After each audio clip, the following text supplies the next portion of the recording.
Dok, kalau teman-teman Odif boleh nggak sih dikasih vaksinasi dalam hal ini Sinovac? Boleh. Ya, syaratnya adalah CD4-nya lebih dari atau sama dengan 200 sel per milimeter kubik. Sekarang giliran saya akan kenalin. Ini satu dokter yang sebetulnya seleb kalau kalian pernah ngulik isu soal HIV/AIDS di Indonesia atau kenal dengan para pegiat HIV/AIDS di Indonesia, itu akan mudah mendengar satu nama, Ronald Jonathan. Dan kita akan bahas soal vaksinasi bersama Dr. Ronald karena sekitar minggu lalu atau 2 minggu lalu pernah juga kami terima banyak pertanyaan soal kalau orang dengan HIV/AIDS divaksinasi itu boleh nggak sih? Apa syaratnya? Jangan-jangan malah berbahaya katanya. Nah, itu yang bisa dijawab nanti akan kita cari jawabannya dari Dr. Ronald. Dr. Ronald sehat ya? Sehat Kang Krik. Sehat terus ya. Terima kasih. Sehat terus. Dan saya mulai dengan pertanyaan ini deh. COVID ini kan sudah hampir setahun tuh, Dok. Betul. Ya. COVID ini seperti apa sih di mata seorang Dr. Ronald? Ya, buat saya ini COVID-19 khususnya ini membuat satu kejutan ya buat kita semua.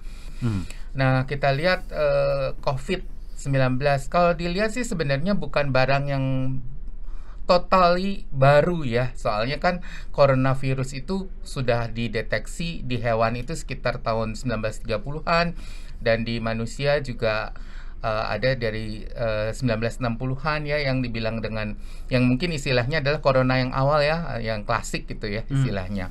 Jadi kemudian dia juga mengalami mutasi, kemudian sempat ada SARS ya, kemudian ada MERS-CoV dan sekarang ada COVID-19.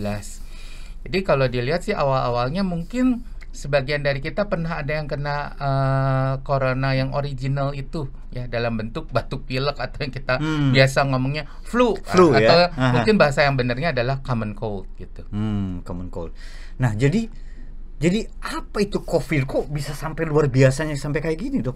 Ya, karena COVID itu ternyata dia itu menyerang pernapasan seperti corona yang lainnya juga dan menimbulkan gejala yang kita sebut sebagai pneumonia dan berakhir dengan gagal nafas dan berujung pada kematian. Pneumonia itu kan radang paru-paru ya? Ya, pneumonia itu adalah radang paru ya. Radang paru sebetulnya penyakit yang umum ya. Ya, itu kita sudah sering dengar ada ya istilah itu ya. Itu infeksi paru itu umum sekali gitu. Nah, salah satu penyebabnya yang baru ini adalah COVID-19 ini. Dan mungkin yang menimbulkan kehebohan adalah karena penyakit ini menyerang banyak orang dalam waktu yang sangat cepat dan menimbulkan kematian juga dalam waktu yang angka kematian itu tiba-tiba naik dalam waktu yang sangat cepat juga gitu. Karena terjadinya bersamaan. Mungkin kalau ini terjadinya tidak secara bersamaan, mungkin kita tidak terlalu heboh. Kita akan bahas soal vaksinasi. Kita masuk ke soal vaksinasi. Dok, lagi kecil saya sering dengar bukan istilah vaksinasi tapi imunisasi. Apa yang membedakan? Ada imunisasi untuk penyakit-penyakit tertentu. Nah, sekarang vaksinasi. Itu vaksinasi dan imunisasi bedanya apa sih? Sebetulnya imunisasi adalah kita memberikan vaksin untuk menimbulkan imun itu kan kekebalan tubuh ya. Ya, jadi itu istilahnya imunisasi. Ya, vaksinasi adalah tindakan pemberian vaksinnya itu. Caranya itu ya. Ya, itu vaksinasi. Jadi sebetulnya sama aja ya. Ya, yang kita bicarakan pada saat ini adalah imunisasi yang aktif bukan yang pasif. Kalau aktif itu artinya kita memberikan kuman atau bagian dari kuman sehingga ke tubuh seseorang yang sehat sehingga tubuh itu bisa membuat pertahanan atau yang kita kenal dengan istilah antibodi. Kalau yang pasif itu adalah seseorang yang sakit, kemudian kita masukkan antibodi ya, itu yang disebut imunisasi pasif.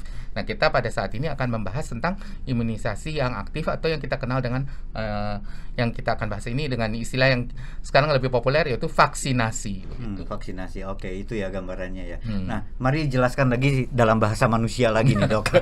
Ini kan kita dengar dalam banyak pemberitaan juga Pak Jokowi itu dosis kedua kemarin sudah diberikan. Kemudian apakah nanti akan ada dosis ketiga saya nggak tahu. Nah, cara kerjanya vaksinasi itu seperti apa sih, Dok?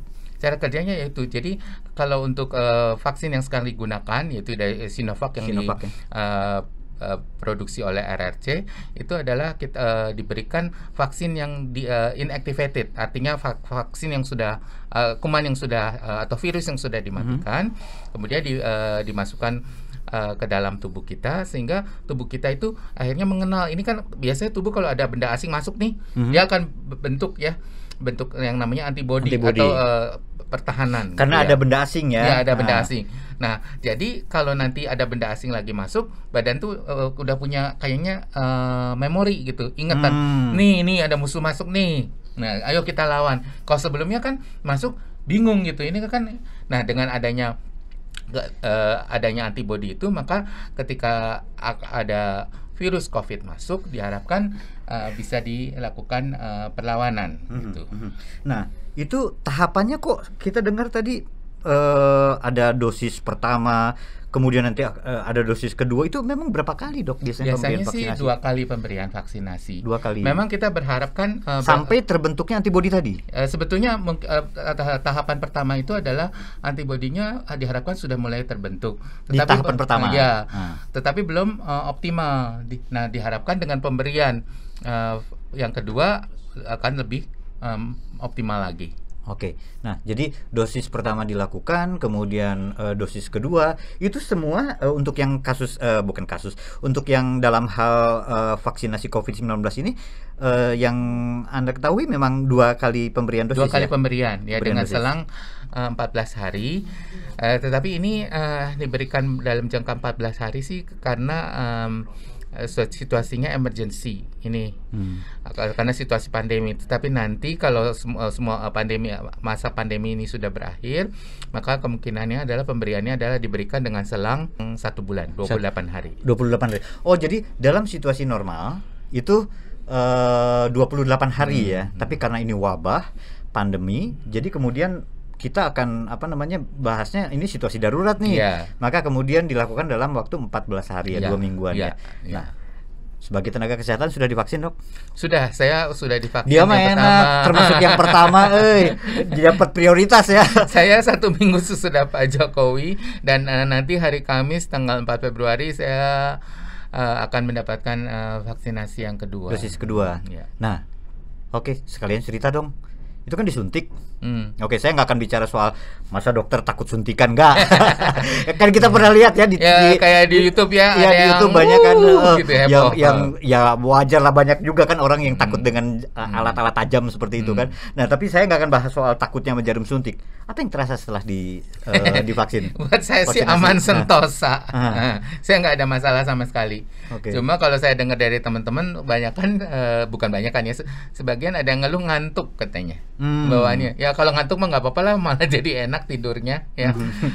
Beberapa mungkin nggak banyak sih, pegal-pegal aja di bekas suntikannya. Tapi sebagian sih komentarnya aman sentosa, paling banter ngantuk katanya. Oke, Dok, ini juga yang sering jadi banyak pertanyaan di kalangan masyarakat, termasuk saya juga gitu. Itu vaksinasi ini kan kita pernah dengar berita heboh juga, Dok. Di Norwegia ada yang meninggal bahkan ya. Terus kemudian saya baca di salah satu artikel di Singapura juga ada efek samping, ada 3 kalau nggak salah yang dapat vaksinasi alergi berat, parah gitu ya ininya, alerginya. Sehingga akhirnya diputuskan agar dihentikan vaksinasi yang untuk dosis keduanya mungkin. Nah, apakah memang vaksinasi punya efek samping, Dok? Vaksinasi pada dasarnya ada risiko efek samping ya, yang bisa terjadi. Ya mungkin kalau kita ingat waktu kita kecil itu adalah demam jelas ya.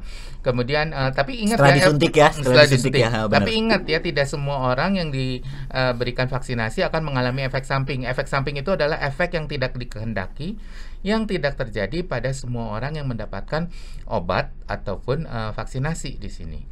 Nah, kemudian yang sering mengeluh keluhannya juga adalah lemes ya, ngantuk, kemudian nyeri di tempat bekas suntikan seperti itu. Mungkin ada beberapa yang mual, tapi kalau saya bicara dengan teman-teman nakes yang sudah di vaksinasi COVID-19 ini, kesannya sih oke-oke aja. Paling banter mereka ngeluhnya ngantuk gitu, atau paling pegel sehari di bekas suntikannya, itu doang sih sebetulnya. Efek samping itu wajar ya, semua obat juga pasti ada resiko efek sampingnya, bukan hanya soal vaksin. Orang juga bisa mengalami alergi yang berat karena paracetamol gitu. Jadi bukan semata-mata ini adalah karena vaksin COVID-19, sama sekali bukan. Resiko ada, yang namanya benda asing begitu masuk ke dalam tubuh memberikan reaksi dari ringan sampai berat ya. Jangan jauh-jauh kan, ada juga kan orang yang alergi terhadap ikan ya. Kadang-kadang kalau makan sampai matanya mendul seperti gitu ya. Ada yang alergi kacang. Wah, yang banyak kan sebetulnya. Jadi ini istilahnya bukan semata-mata karena urusan vaksin atau urusan obat gitu. Kita perlu waspada tetapi jangan paranoid gitu. Karena toh kita sehari-hari kan wajar dong orang membayangkan saya baca survei kawan-kawan, ada satu survei saya lupa, pokoknya Kementerian Kesehatan terus kemudian dengan UNICEF dan WHO kalau nggak salah bikin survei. Tapi memang waktu itu settingnya kalau nggak salah sebelum vaksinasi dimulai ya. Jadi tingkat kepercayaan terhadap vaksin, jadi kurang lebih ada 7%-an ya orang Indonesia itu menolak untuk divaksin. Itu surveinya ya. Tapi ya jauh lebih banyak yang setuju gitu, 60%-an lebih lah, 70-an. Nah, artinya kan ada banyak orang juga yang nggak percaya vaksin, dan kalau ditelusuri kalau saya nggak keliru itu karena tidak percaya khasiatnya. Terus kemudian kedua, saya nggak tahu juga ada latar belakang apakah agama atau apa, yang jelas dia pokoknya akan nolak aja kayak gitu. Nah, padahal kalau kata dokter Ronald tadi, dilihat dari tingkat bahayanya, kalau sampai pada soal efek samping, ya setiap ada benda masuk apapun itu obat, itu mah wajar gitu ya dok ya. Betul. Resiko selalu ada. Kita kan hidup penuh resiko, termasuk ketika kita minum obat ya, atau bahkan makan pun ada resikonya. Kalau kebetulan kita alergi misalnya terhadap telur atau terhadap kacang-kacangan pun kita bisa mengalami alergi kan. Iya, karena sebagian orang yang tidak mau divaksin itu kabarnya karena salah satunya ya khawatir dengan efek samping itu gitu. Jadi padahal itu Dokter Ronald tadi katakan itu hal yang wajar ya. Wajar. Jadi kita kan selalu hidup itu ada manfaat, ada mudaratnya. Manfaatnya jauh lebih banyak daripada mudaratnya di sini. Jadi kenapa harus takut ya dengan vaksinasi gitu ya? Iya, masalahnya simpel aja. Kita nyebrang juga kan ada risiko ketabrak ya. Tetapi toh kita tetap jalanin. Gini dok, vaksinasi itu kan tidak dilakukan sembarangan ya. Saya dan teman-teman juga pasti banyak memperhatikan pemberitaannya. Sudah ada beberapa persyaratan yang dibutuhkan. Jadi nggak semua orang seketika saya mau divaksin kemudian dilakukan vaksinasi, kan nggak begitu ya dok. Nah, apa persyaratan kalau seseorang mau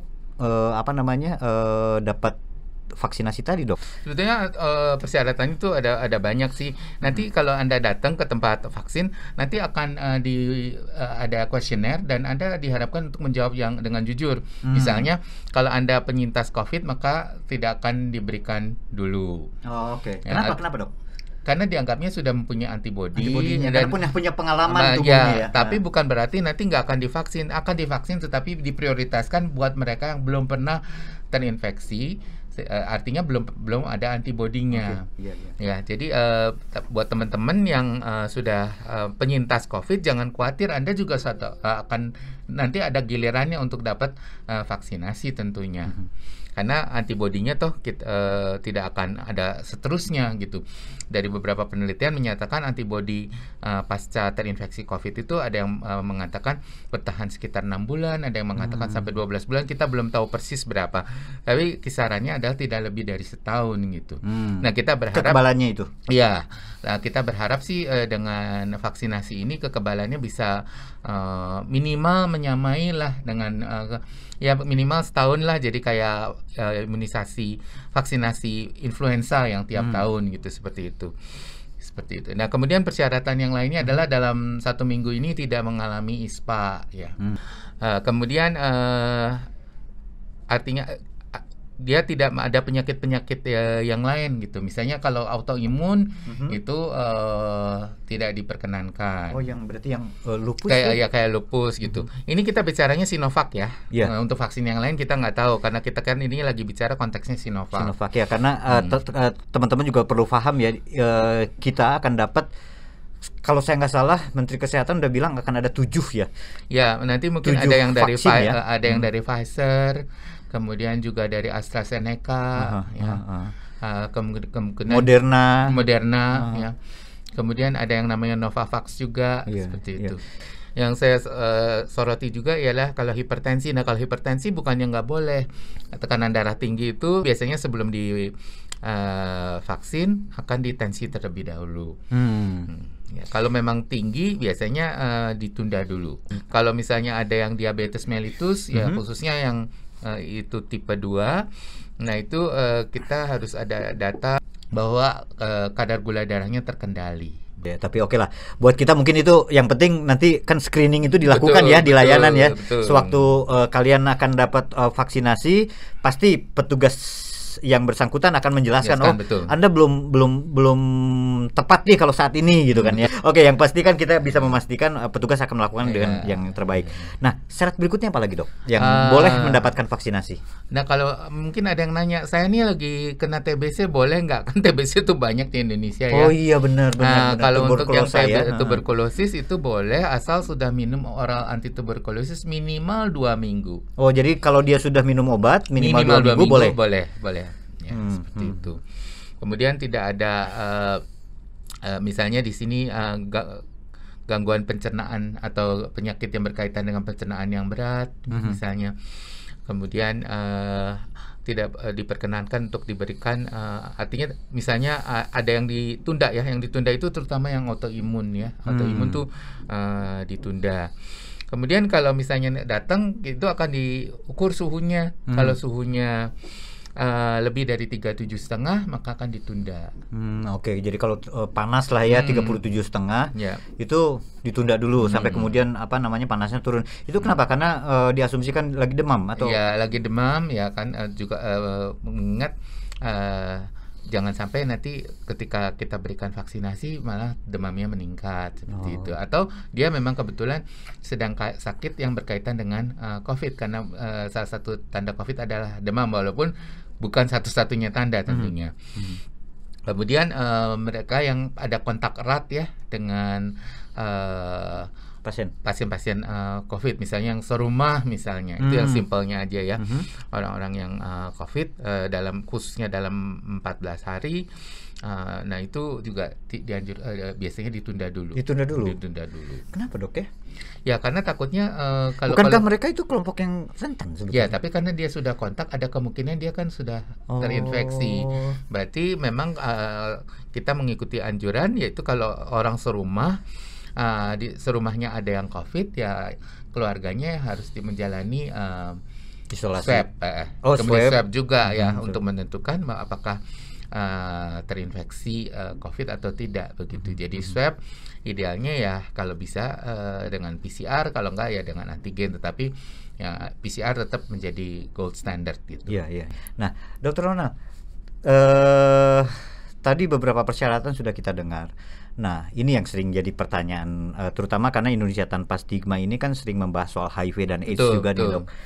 Nah, Dr. Ronald juga lama sekali berkecimpung di bidang ini, di bidang HIV dan AIDS.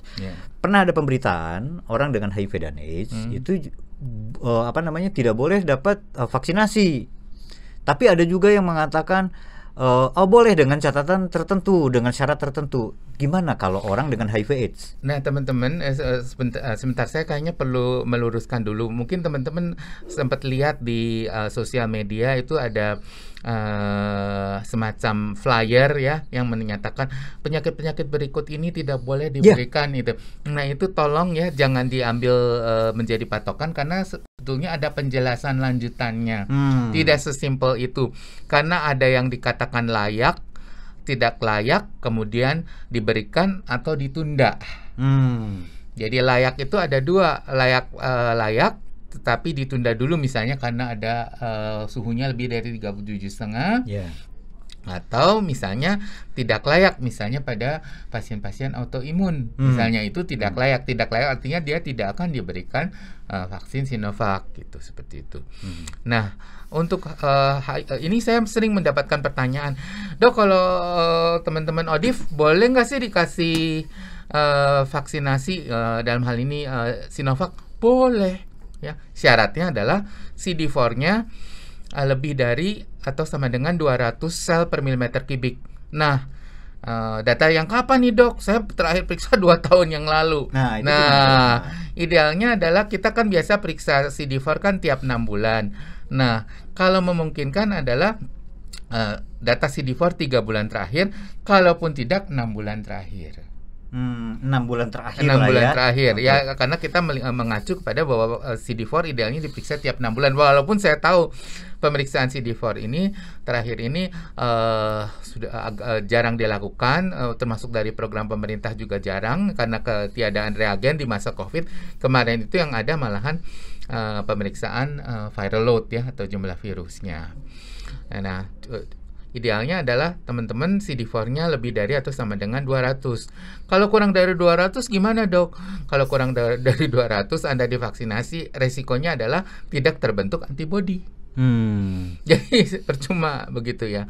Bukan berarti pasti tidak terbentuk, tetapi resikonya ada, tidak terbentuk antibodi. Jadi yang minimal adalah 200. Dan yang syarat yang penting juga adalah Anda teman-teman ODIF juga harus minum ARV gitu. Jadi idealnya mereka yang sudah minum ARV dan ketika mau divaksin dalam keadaan fit ya, memenuhi persyaratan seperti yang lain lah, seperti yang lain ya. juga. Tidak misalnya tidak ada ISPA dalam 7 hari terakhir seperti itu. Ya, ini pertanyaan awam juga. Kalau sebelum vaksinasi harus puasa dulu gak sih? Itu kan sering ada kan pertanyaan kayak gitu. Enggak, sebelum vaksinasi gak usah puasa, makan yang kenyang saja ya, gitu jadi ya? masalah.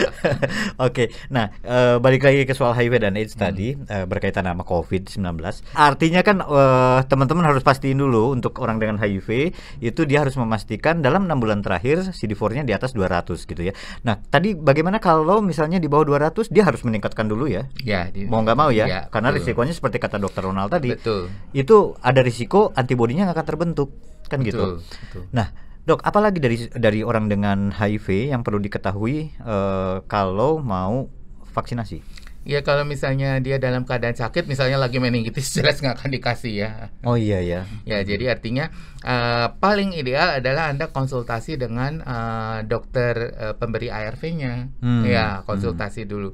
Tapi kalau misalnya udah stabil, saya mah CD4-nya sudah 500 ya, viral load-nya tidak terdeteksi, ya nggak usah khawatir, vaksin aja, asal pada hari pas vaksinasinya memenuhi syarat yang tadi dikatakan, jadi suhunya kurang dari 37,5 derajat Celcius, tensinya kurang dari 140/90, seperti itu. Oke. Nah, sejauh ini yang Dr. Ronald ketahui, kan orang dengan HIV itu dia harus minum ARV nih setiap hari, rutin. Apakah ada kemungkinan, saya nggak pengen berandai-andai ya, tapi mungkin penjelasan medis saja, itu apakah ada kemungkinan itu antara ARV dengan ini kemudian vaksin Sinovac dalam hal ini, itu apakah sudah ada yang dokter anak ketahui penelitiannya itu nggak akan menimbulkan efek samping? Tidak. Jadi ARV sama sekali tidak berinteraksi dengan vaksin, sama sekali tidak. Mungkin saya perlu meluruskan lagi adalah gini, teman-teman sempat heboh gitu ya. Oh iya, terutama mereka yang minum obat lini kedua, lopinavir ritonavir atau yang kita kenal dengan Aluvia, itu merasa karena saya udah minum Aluvia maka saya nggak mungkin kena COVID. Ya, karena waktu itu kan sempat digunakan ya, Aluvia juga digunakan juga untuk pengobatan COVID ya. Walaupun dari segi ilmiahnya artinya data yang mendukungnya nggak terlalu kuat gitu ya. Jadi sebetulnya jangan sampai kejeblos ya teman-teman. Oh karena saya udah minum Aluvia, udahlah saya nggak usah pakai masker, nggak usah jaga jarak, nggak usah cuci tangan. Nggak juga kayak gitu, itu konyol namanya. Saya sendiri ada 2 klien yang yang juga terkena COVID, tapi mereka survive dan levelnya juga saya bersyukur ringan ya, yang satu ringan, yang satu sedang begitu. Jadi artinya mereka survive, sekarang udah kerja lagi seperti biasa ya. Jadi buat teman-teman, kalau kita lihat bahwa kalau Anda minum ARV dengan teratur, maka resikonya itu akan sama dengan orang-orang lain pada umumnya. Nah, yang lebih beresiko adalah kalau teman-teman ODIF itu ada kencing manis, ada hipertensi ya, ada pernah stroke, ada kelainan ginjal, nah itu atau itu yang harus hati-hati, ya. Karena itu yang biasanya menjadi komorbid atau penyakit penyerta yang memperberat COVID-nya, seperti itu. Ya, kalau bagi awam kan membayangkannya gitu, Dok. Orang dengan HIV itu kan kekebalan tubuhnya udah dirusak tuh sama virus HIV kan. Nah, kemudian ini datang COVID. Itu kan makin memperburuk situasinya. Tapi Dr. Ronald punya punya 2 klien yang dia HIV, minum ARV dengan cukup baik, dan dia terkena COVID juga terkena. Ya. Dan dia tetap ARV-nya jalan, itu oke, hasilnya. Jadi yang berbahaya itu adalah mereka yang belum minum ARV atau dalam keadaan misalnya mereka HIV-nya stadium 3 atau 4 tetapi belum minum ARV. Jadi ini sekaligus menjadi himbauan buat teman-teman, ayo kita mulai minum ARV. Buat yang putus ARV, ini waktunya untuk kembali minum ARV. Jangan sampai nanti kita nyesel, iya ya kenapa nggak minum ARV. Jadi ya amit-amit pas kena COVID, kok jadi berat gini ya. Nah gitu. Padahal kan sebetulnya kalau Anda minum ARV, kekebalannya baik ya. Resiko penularannya, resiko tertular COVID-nya itu akan sama dengan populasi yang lain. Yang lain ya, yang tidak terkena HIV ya, gitu ya. Betul. Jadi dan tidak seberat mereka yang artinya yang ada diabetesnya atau ada misalnya ada pernah stroke-nya, nah itu lain ya, atau ada hipertensi yang itu penyakit-penyakit yang membuat berat ya, kalau betul, begitu ya. Betul. Setahu saya kan ada tenaga kesehatan yang HIV positif juga. Dia jangan-jangan udah pernah divaksinasi juga. Ada nggak, Dok, ini? Ada. Saya udah telepon dengan beberapa teman sebelum sebelum wawancara ini. Aduh. Jadi saya bisa berbagi ya. Teman-teman saya yang nakes yang Oda juga sudah divaksin, aman sentosa tuh. Ada yang kebanyakan memang baru sekali. Tapi ada satu yang sudah 2 kali dan oke. Artinya tidak seperti yang dikhawatirkan tadi ya. Betul. Dia orang dengan HIV, ODIF, tapi kemudian dapat vaksinasi, aduh takutnya bakal ada efek samping atau seperti apa yang parah gitu. Enggak juga ya. Oke, Dok. Dari soal vaksinasi ini apalagi buat orang dengan HIV yang perlu diperhatikan? Saya bolak-balik tidak akan bosan-bosan menghimbau untuk tetap minum ARV dengan teratur. Dan kalau misalnya Anda tidak masih ada pertanyaan, silakan tanya ke dokternya, ya. Jangan sungkan-sungkan untuk tanya ke dokter yang memberikan ARV, ya. Mereka pasti akan dengan senang hati akan memberikan penjelasan, ya. Kemudian tolong teman-teman jangan termakan hoax, ya. Kalau nggak jelas, tolong akses website-website yang memang sudah kredibel lah ya. Kredibel, misalnya yang Kemenkes lah, seperti itu. Ya. Dr. Ronald, ini secara umum saja bukan soal HIV-nya. Orang kalau sudah divaksinasi, ini pertanyaan yang paling banyak juga ditanyakan orang. Setahu saya gini, kalau orang sudah divaksinasi, apakah mungkin terkena COVID lagi? Ya, jadi teman-teman vaksinasi itu ada 2 ya. Ada bisa saja kita terhindar dari COVID-nya, jadi tidak terinfeksi, atau kita masih bisa tetap kena COVID, tetapi tidak berat. Jadi maksudnya keringan atau sedang, ya.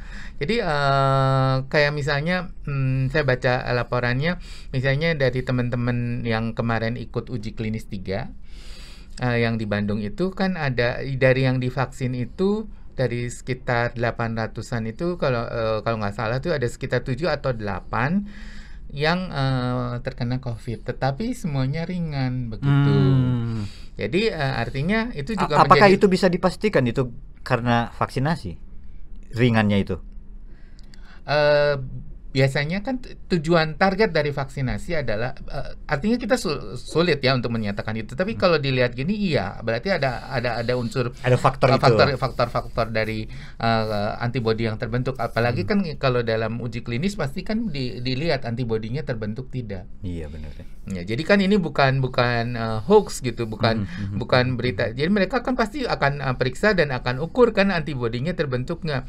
Nah, jadinya ringan. Jadi teman-teman target dari dari vaksinasi adalah mencegah infeksi, kedua adalah mencegah kasus berat dan kematian begitu. Jadi kalau nanti misalnya teman-teman ada yang divaksin, masih kena COVID juga, jangan ngomel ya, bersyukur bahwa nggak kenanya, nggak berat atau jangan nggak sampai meninggal begitu. Jadi yang penting kan quality of life-nya masih oke begitu ya. Oke, artinya bisa disimpulkan sebetulnya selalu ada kemungkinan meskipun setelah divaksinasi tapi terkena COVID lagi, itu selalu ada kemungkinan begitu ya dok ya. Nah jadi berarti tidak mutlak dong setelah divaksinasi maka kemudian orang akan terbebas gitu ya. Betul. Jadi tetap teman-teman yang 5M-nya itu harus nangkep maksudku ya. 5M-nya itu penting ya.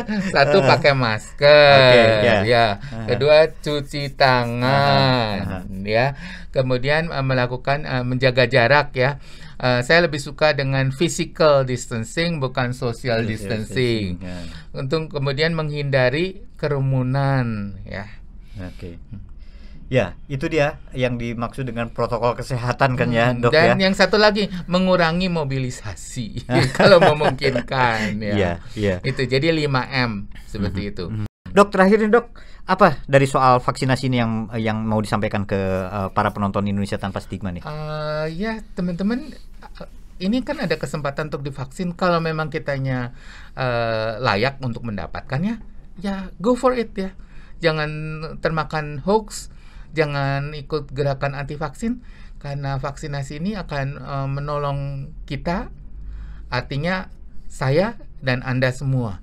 Jadi kita menolong bukan diri kita sendiri tetapi juga komunitas. Ini buat kebaikan, karena kita tahu bahwa herd immunity yang harus didapat adalah 70%. Jadi 70% dari penduduk Indonesia harus mempunyai antibodi terhadap COVID ya, sehingga memutus rantai penularan. Ayo kita sama-sama, ini adalah dari kita untuk kita ya, untuk kebaikan kita semua. Ya, saya ngebayangin kan itu 70% dari penduduk Indonesia itu kalau diproyeksikan jadi angka itu 181 juta. 180 juta orang akan divaksinasi, kemudian 15 bulan tahapannya.